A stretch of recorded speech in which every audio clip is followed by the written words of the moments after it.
Selamat malam. Sebelumnya, izinkan saya untuk memperkenalkan diri. Nama saya Kalatia Gakustanto, bisa dipanggil Algel. Saya merupakan mahasiswi program studi ekonomi angkatan 2020 dari Universitas Sanata Dharma. Lalu, di sini, untuk memenuhi tugas UTS, di mana kami sebagai mahasiswa diwajibkan untuk melakukan presentasi terkait materi kuliah dalam mata kuliah Hukum dan Tata Negara. Maka dari itu, di sini saya akan mempresentasikan hasil kerja saya, di mana saya mengambil topik tentang hukum tata negara di Indonesia. Seperti kita tahu, sebenarnya hukum yang ada di Indonesia itu sangat banyak sekali. Contohnya saja, hukum perdata, hukum pidana, hukum adat Indonesia, dan hukum yang lain-lain lagi.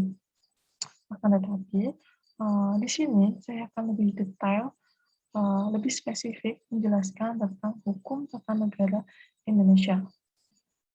Baik, sebelum kita melangkah lebih lanjut lagi, jika kita membicarakan tentang hukum, kita tahu sendiri, hukum itu merupakan suatu aturan yang mengikat, aturan yang mengatur dalam masyarakat. Hukum sendiri ada hukum formal ataupun hukum adat. Tetapi dalam hukum tata negara Indonesia ini, dia hal itu merupakan hukum formal, di mana hukum formal itu kan hukum yang sangat formal, di mana memiliki sanksi ataupun hukuman tertentu bagi para pelanggarnya. Jadi hukum tata negara Indonesia ini merupakan hukum formal. Baik, langsung saja kita mulai dalam pembahasan hukum tata negara di Indonesia. Sebelumnya saya akan men-share screen materi saya.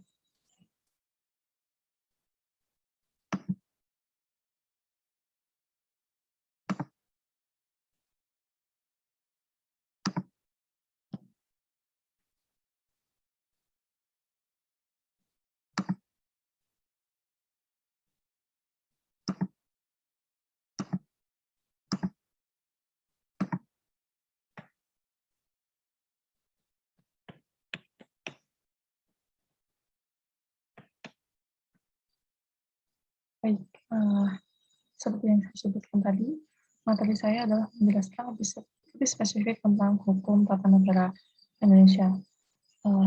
Sebelum kita mengenal hukum tata negara yang ada di Indonesia, langkah baiknya kita itu mempelajari hukum tata negara secara lebih luas, secara lebih umum. Nah, sebelum kita mempelajari hukum tata negara lebih spesifik lagi, tentunya kita tuh harus memahami dulu definisi dari hukum tata negara itu sendiri. Hukum tata negara ini sebenarnya memiliki definisi yang sangat banyak. Definisi tersebut itu disampaikan oleh para ahli hukum dari segala penjuru dunia, maupun dari ahli hukum dari luar negeri maupun yang ada di negeri ini sendiri.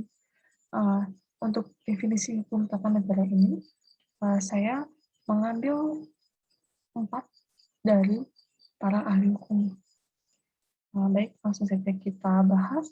Untuk definisi hukum tata negara, yang pertama adalah menurut Cornelis van Vollenhoven. Jadi hukum tata negara menurut beliau, hukum tata negara merupakan hukum yang mengatur masyarakat, hukum atasan dan bawahan menurut tingkatannya, dan juga menentukan organ-organ atau lembaga-lembaga dalam masyarakat hukum bersangkutan, dan juga menentukan susunan dan wewenang organ-organ ataupun lembaga-lembaga yang dimaksud. Nah, untuk definisi hukum tata negara yang kedua, ini tuh dari karya Asakti Ramdansyah, di mana karyanya itu berjudul Dasar-Dasar Hukum Tata Negara. Beliau mendefinisikan hukum tata negara tersebut seperti merupakan kajian ilmu hukum yang memiliki lapangan kajian yang sangat luas dan juga dinamis. Sehingga dalam hukum tata negara ini sulit ditemukan suatu keunikan terhadap definisi hukum tata negara itu sendiri. Lalu untuk yang ketiga, definisi hukum tata negara menurut Paul Scruton. Beliau mengatakan bahwa hukum tata negara adalah hukum yang mengatur tata organisasi negara. Lalu yang terakhir, ada definisi hukum tata negara menurut Muh Kusnandi dan Harmaili Ibrahim. Beliau berkata bahwa hukum tata negara tersebut dapat dirumuskan sebagai sekumpulan atau sekelompok peraturan hukum yang mengatur organisasi negara daripada negara, hubungan antar alat perlengkapan negara dalam garis vertikal dan horizontal, serta kedudukan warga negara dan hak asasinya. Nah, dari keempat definisi hukum tata negara ini, pasti teman-teman udah mulai memahami apa sih hukum tata negara itu, gimana sih pengertiannya. Nah, dari keempat penjelasan pada hukum ini, tentu saja teman-teman mendapatkan pengetahuan baru tentang definisi atau pengertian dari hukum tata negara itu sendiri. Nah, jika tadi adalah definisi hukum tata negara menurut para ahli hukum, nah sekarang saya akan menjelaskan hukum tata negara itu secara umum. Baik, hukum tata negara secara umum merupakan di dalam pada dasarnya ini hukum yang mengatur organisasi kekuasaan suatu negara beserta semua aspek yang berkaitan dengan organisasi negara tersebut. Kemudian sehubungan dengan itu, lingkungan hukum ketatanegaraan dikenal berbagai istilah. Contohnya saja di Belanda, itu dikenal dengan Staatsrecht. Lalu dalam artian luas itu dikenal dengan Staatsrecht in ruimer zin, di mana artinya itu adalah hukum negara. Nah, sedangkan Staatsrecht in Engrazin adalah hukum yang membedakan hukum tata negara dari hukum administrasi negara, hukum tata usaha negara, atau hukum tata pemerintah. Nah, jadi dari yang saya sampaikan tadi adalah definisi hukum tata negara secara umum. Oke, setelah kita mempelajari definisi definisi hukum negara, kita akan melanjutkan ke sistematika hukum tata negara. Jadi hukum tata negara ini juga memiliki sistematika sendiri. Nah, sistematikanya ini juga disampaikan oleh dua para ahli hukum, yaitu Lockman and Van der Pot. Nah, sistematika hukum tata negara menurut Lockman ini terbagi dalam dua sistem. Yang pertama itu ada sistem material, dan yang kedua adalah sistem formil. Baik, untuk sistem material ini itu berupa penyelidikan ataupun melukiskan serta menguraikan tipe negara tertentu dengan mempelajari peraturan-peraturan yang menentukan ciri khas atau ciri khusus negara itu, serta bagaimana masyarakat yang hendak dibentuknya. Atau dengan kata lain, stelsel material adalah mencari jawaban atas pertanyaan yang berkenaan dengan tipe negara, dasar pemerintahan, sifat dan tujuan dari negara serta masyarakat yang bagaimana hendak dibentuknya tersebut.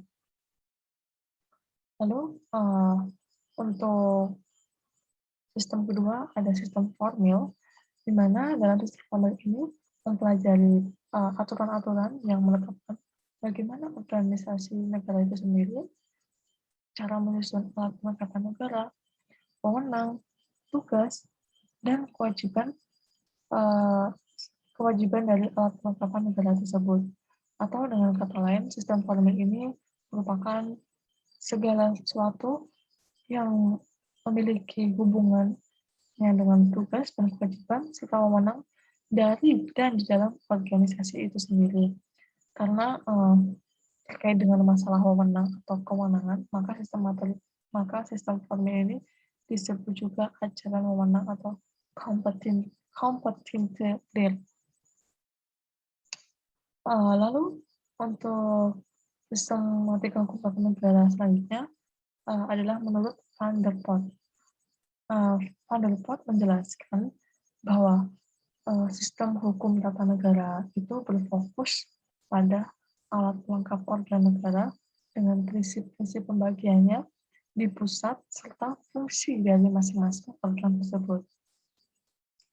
Lalu adapun hak-hak dasar manusia itu dianggap sebagai pembatas terhadap pelaksanaan dari organ-organ yang bersangkutan. Nah, ini setelah kita mempelajari tentang sistematika hukum tata negara, teman-teman makin lebih jelas memahami tentang hukum tata negara dan tentunya pengalaman teman-teman pasti akan bertambah seiring dengan penjelasan dari materi saya. Kemudian kita lanjut untuk selanjutnya ini dalam sistematika hukum tata negara tadi kan ada sumber hukum formil dan sumber hukum material. Nah, untuk sumber hukum formil ini ada 8 sumbernya. Yang pertama itu ada Undang-Undang Dasar 1945, yang kedua ada Ketetapan MPR, yang ketiga ada UU atau Perpu, yang keempat ada Peraturan Pemerintah atau PP, yang kelima ada Keputusan Presiden, yang keenam ada Peraturan Pelaksanaan lainnya, yang ketujuh ada Konvensi, dan yang terakhir ada Traktat. Kemudian untuk sumber hukum material, di sini dijelaskan bahwa sumber hukum material merupakan sumber hukum yang menentukan isi kaidah hukum tata negara dan contoh sumber hukum yang termasuk dalam arti material yaitu Pancasila sebagai dasar negara Republik Indonesia dan pandangan hidup bernegara. Untuk sumber hukum material ini juga seperti contohnya hukum adat ketatanegaraan, hukum kebiasaan ketatanegaraan, atau konvensi ketatanegaraan. Baik, kita lanjut ke tujuan hukum tata negara Indonesia. Nah, tadi kan kita tuh menjelaskan, tanpa sadar kita tuh tadi menjelaskan dari arti yang paling umum sampai kita sudah berada di hukum tata negara Indonesia. Nah, berdirinya hukum tata negara Indonesia ataupun adanya munculnya hukum tata negara Indonesia ini tentu saja memiliki tujuan tersendiri. Nah, tujuan itu adalah sesuatu yang ingin dicapai dari keberadaan hukum tersebut. Nah, untuk tujuan hukum tata negara Indonesia ini, saya memaparkan ada 5 poin dalam tujuannya ini. Untuk yang pertama, mendeskripsikan pengertian yang terkandung dalam konstitusi atau Undang-Undang Dasar Negara Republik Indonesia tahun 1945 pasca amandemen keempat. Kemudian untuk tujuan kedua yaitu menciptakan kesadaran masyarakat Indonesia terhadap hak dan kewajiban asasi sebagai subjek hukum dalam tata negara Indonesia.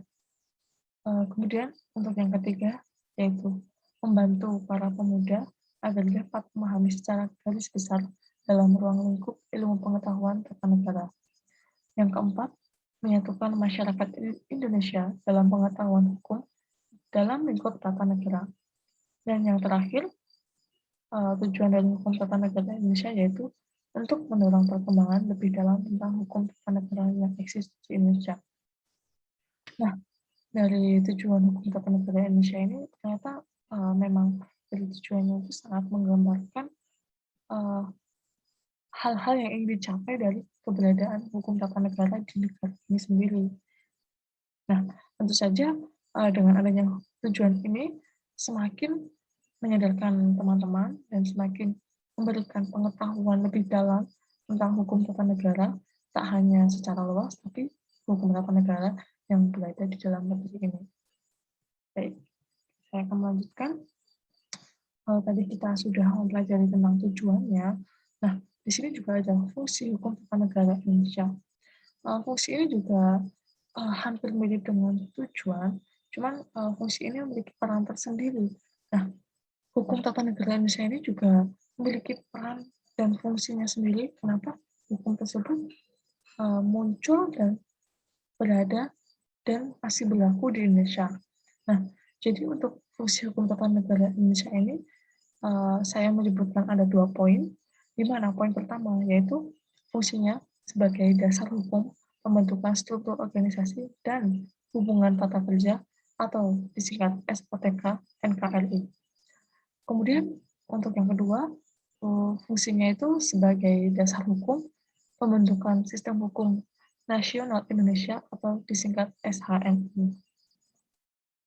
Nah, uh, untuk fungsi ini kita kan sudah mempelajari. Fungsi ini juga kaitannya itu sangat erat dengan tujuan. Jadi fungsi dan tujuan ini berjalan bersamaan agar hal-hal yang dicapai itu bisa sesuai dengan visi misi atau sesuai dengan tujuan awal dari beradanya atau berlakunya hukum tata negara di dalam negeri ini. Baik, mari kita lanjutkan. Untuk yang selanjutnya adalah penegakan hukum tata negara Indonesia. Nah, untuk hukum tata negara Indonesia ini penegakannya tersebut dilakukan melalui suatu lembaga negara penegak hukum tata negara yang dinamakan atau yang kita sering kenal adalah Mahkamah Konstitusi atau Constitutional Court. Nah, untuk penegakan hukum tata negara di Indonesia ini juga dasar hukumnya itu diatur dalam pasal 24C Undang-Undang Dasar Negara Republik Indonesia tahun 1945.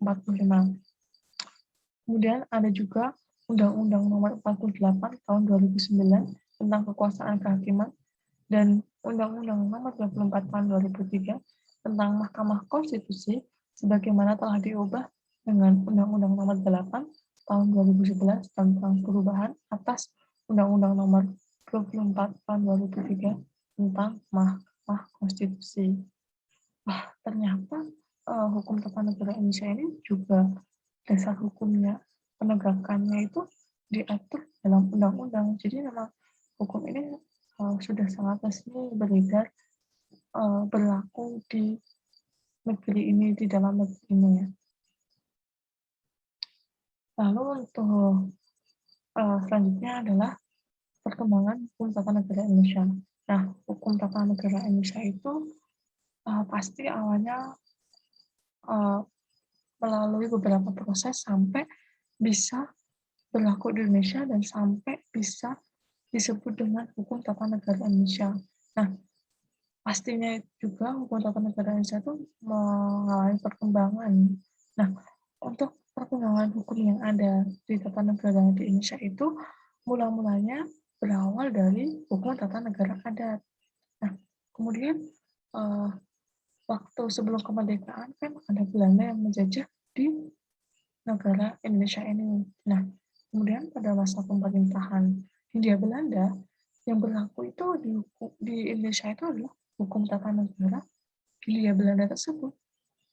Nah, lalu setelah Belanda menjajah di Indonesia, kan juga Jepang juga masuk ke dalam Indonesia kan.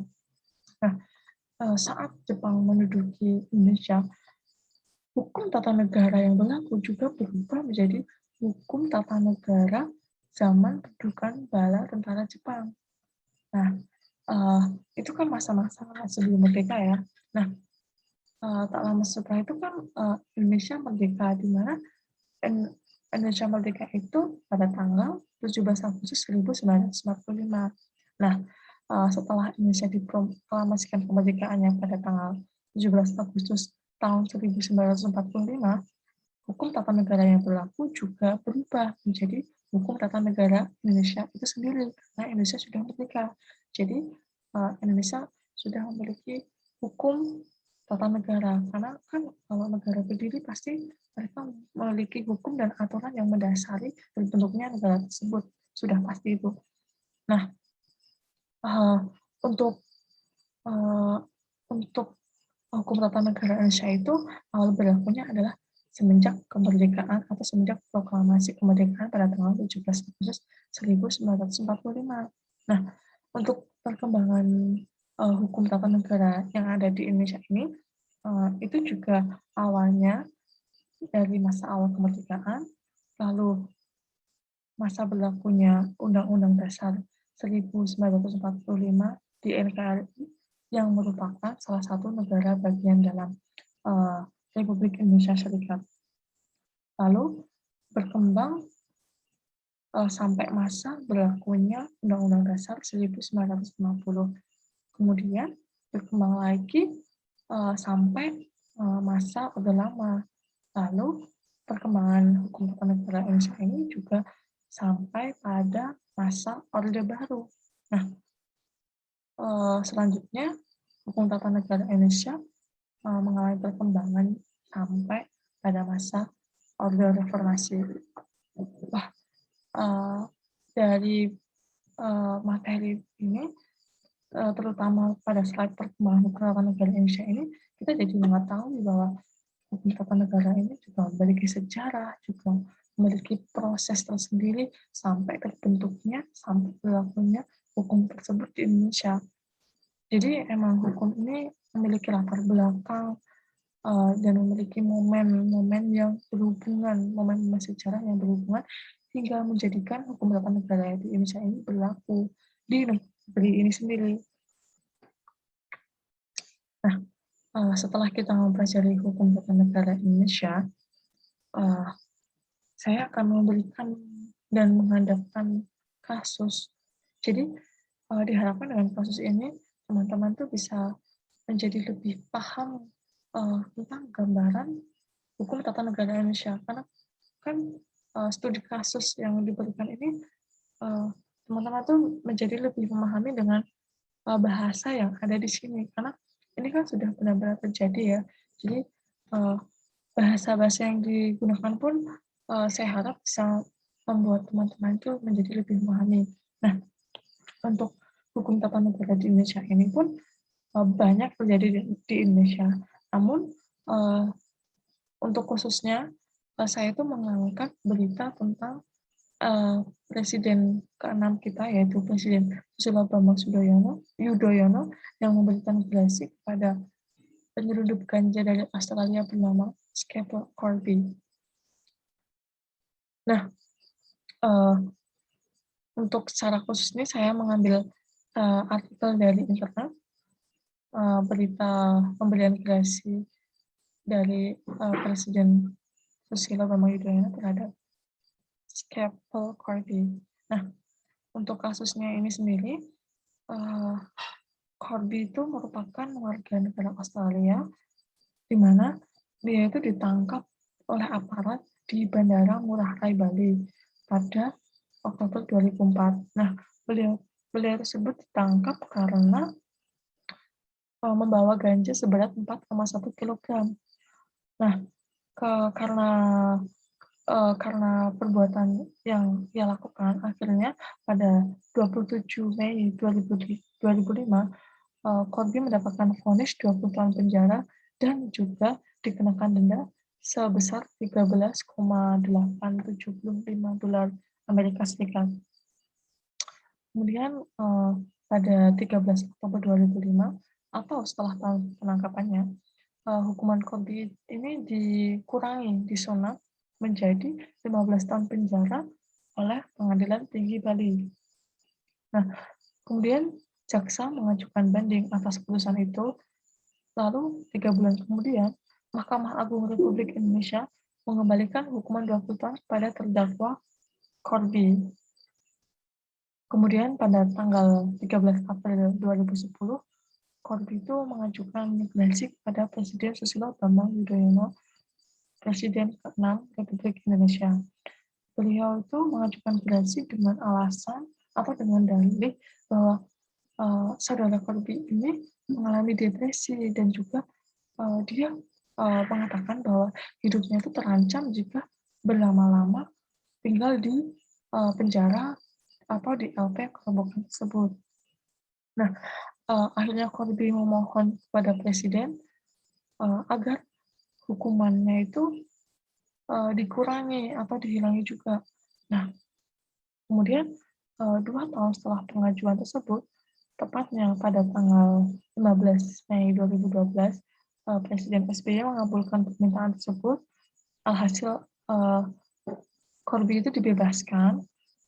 Corby dibebaskan secara bersyarat pada 10 Februari 2014.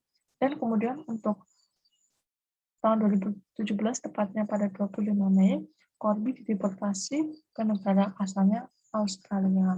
Nah, dari contoh tersebut, pemberian pemberian, penghapusan hukuman yang diberikan Corby oleh Presiden SBY ini merupakan suatu gerasi, di mana gerasi ini tuh, di Indonesia menurut Undang-Undang Nomor 22 Tahun 2022 dan Undang-Undang Nomor 5 Tahun 2010, gerasi adalah pengampunan berupa perubahan, peringanan, pengurangan, atau penghapusan pelaksanaan pidana kepada terpidana yang diberikan oleh presiden. Nah, jadi sesuai kasus ini tadi kan memang, SBY tadi memberikan kebebasan hukuman kepada Corby, di mana dia itu sebelumnya itu, dijatuhi hukuman 20 tahun dan, 2 tahun kemudian Corby ini baru dikabulkan. Nah, alhasil dari, hukuman Corby ini menjadi hilang dan akhirnya Corby ini dibebaskan secara bersyarat pada tahun 2014 dan dikembalikan ke negara asalnya pada, tahun 2017. Nah, eee, untuk kasus ini adalah, kasus pemberian gerasi dari presiden oleh warga negara asing, dan itu juga merupakan contoh hukum tata negara yang ada di Indonesia.